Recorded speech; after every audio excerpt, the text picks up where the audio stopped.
Hello students, welcome back to our channel. और आज हम बात करेंगे आपकी ईवीएस की बुक के chapter number 12 work we do की।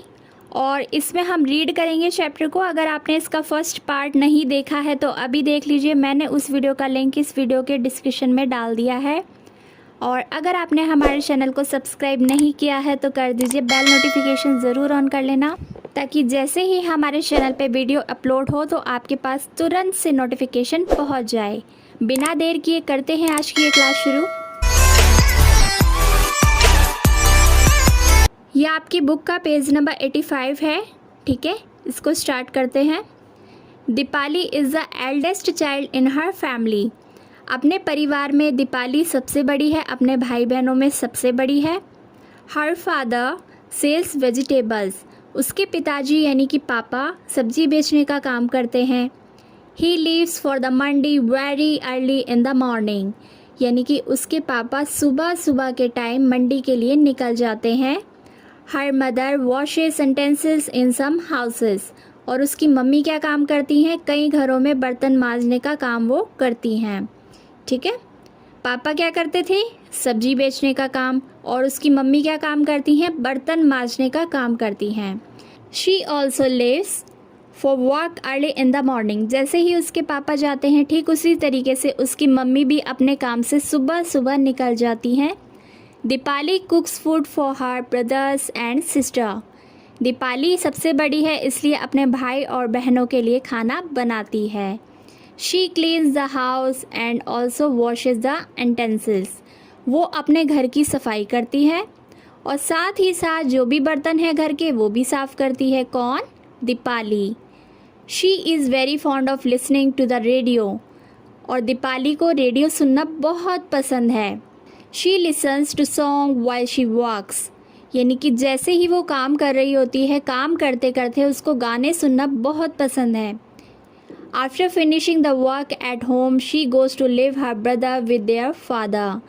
और जैसे ही उसके घर का काम ख़त्म हो जाता है, दीपाली के घर का, वो अपने पापा के साथ अपने भाई को छोड़ने के लिए जाती है। ठीक है, she then takes her younger sisters Suman and Sheela to school. उसके बाद वो अपनी सिस्टर को, ठीक है, सुमन और शीला को स्कूल से लेकर आती हैं। After that Deepali helps her mother in her work. इतना सब करने के बाद वो अपनी मम्मी के काम में हाथ बटाती है, हेल्प करती है उनकी। In the afternoon she brings her brother sister back to home. उसके बाद दोपहर के समय वो अपने भाई को और बहनों को वापस घर लेकर आती हैं। ठीक है, इन the evening she plays with other children in the neighbourhood. शाम के वक्त वो पड़ोस के बच्चों के साथ खेलती है।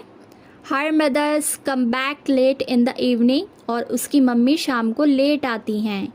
ठीक है, Deepali helps her mother cook dinner for the family. उसके बाद दीपाली फिर से मम्मी की मदद करती है रात का भोजन बनाने में। डिनर का मतलब होता है रात का भोजन। ठीक है, भोजन यानी कि खाना। Her father comes home very late at night. और उसके पिताजी यानी कि पापा काम से रात को देर से आते हैं। ठीक है, आगे इसमें लिखा है, नेक्स्ट पैराग्राफ है, at night Deepali loves to lie in bed and read her sisters school book. और रात के वक्त दीपाली को बेड पे लेटकर अपनी बहन की किताबों को पढ़ना बहुत अच्छा लगता है। ठीक है, she has studied up to class 3 years back. When her little brother was born, she had to stay back home to take care of him. उसने 3 सालों तक स्कूल में पढ़ाई की थी। किसने? दीपाली ने। लेकिन जैसे ही उसका भाई पैदा हुआ, उसका ख्याल रखने के लिए बच्ची को स्कूल छोड़ना पड़ा। किसको स्कूल छोड़ना पड़ा? दीपाली को। आगे इसमें लिखा है, she could not study any more. अब वो ज़्यादा नहीं पढ़ सकती थी। क्यों? क्योंकि वो अपने छोटे भाई की देखभाल कर रही थी। She feels that reading books help her to relax.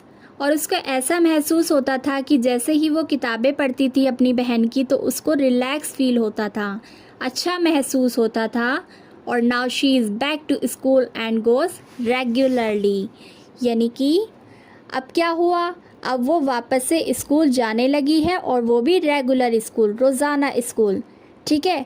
Normally क्या होता है, देखिए आप अपना एग्जांपल ले लीजिए। हमारे घर में भाई बहन होते हैं छोटे, आप उनका ख्याल रखते हैं लेकिन अपनी पढ़ाई नहीं छोड़ते हैं, राइट। लेकिन उसको घर की परिस्थिति यानी स्थिति, सिचुएशन, आप जो भी कह सकते हैं इसको, देखते हुए बच्ची को अपनी पढ़ाई छोड़नी पड़ी और वो अपने भाई का ख्याल रख रही थी। ठीक है। तो इसमें इसके बाद कुछ क्वेश्चन आंसर्स हैं, उनका मैं अलग से वीडियो डालूंगी। अब आप आ जाइए पेज नंबर 88 पर, जहाँ पर लिखा है सारम्मा।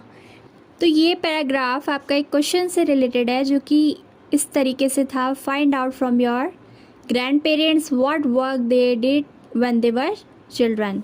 यानी कि अपने दादा दादी से पूछिए कि जब वो बच्चे थे तो उन्होंने क्या क्या काम किया, वो क्या काम करते थे।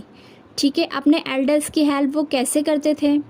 चलिए अब पैराग्राफ पे वापस आते हैं। क्वेश्चन आंसर्स की मैं पूरी वीडियो डालूंगी, जैसा कि मैंने आपको अभी थोड़ी देर पहले भी बताया।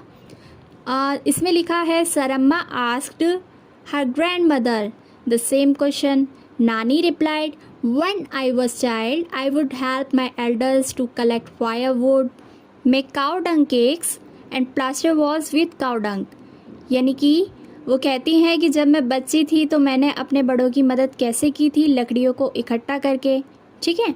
लकड़ियाँ किस लिए, आग जलाने के लिए। पहले के टाइम में आज की तरह एलपीजी तो नहीं होता था। ठीक है। गैस सिलेंडर नहीं होता था, इसलिए लकड़ी जलाकर खाना बनाया जाता था चूल्हे में। और तो वो लकड़ियाँ इकट्ठा करती थी। कौन बता रही हैं, सारम्मा की दादी। और बताती हैं आगे कि वो गोबर के उपले बनाती थी। काउ डंग केक का मतलब होता है उपले बनाना। उपले कुछ इस तरीके के दिखाई पड़ते हैं। ठीक है। और दीवारों को काउ डंग यानी कि गोबर से लीपती थी। ठीक है, ताकि कीटाणुओं से बच सकें, इसलिए। आगे इसमें गिवन है, but now we have a stove that works on gobar gas. देखिए लेकिन आज के टाइम में क्या है, हमारे पास स्टोव है जो कि गैस से चलता है, और जो फ्लोर है, the floor and the walls of our house are cemented. अब हमारे घर की दीवारें और छत सब कुछ सीमेंटेड है, सीमेंट से बना है, और पक्के घर होते हैं आजकल। ठीक है, जैसे कि आपके और हमारे होते हैं। There is no need for Saramma to do some of the jobs that her grandmother did in her childhood. और इसका मतलब है कि सारम्मा को वो काम करने की ज़रूरत अब नहीं है जो कि उसकी दादी किया करती थी, क्योंकि अब चीज़ें जो हैं बिल्कुल चेंज हो चुकी हैं। और आप देख सकते हैं आपका चैप्टर जो है यहाँ पे कंप्लीट होता है। इस चैप्टर के क्वेश्चन आंसर्स की वीडियो इसके बाद आने वाली है, इसलिए चैनल को सब्सक्राइब कर दीजिएगा। और अगर आपको वीडियो पसंद आई तो वीडियो को लाइक शेयर ज़रूर कर दीजिएगा। And thank you so much for watching.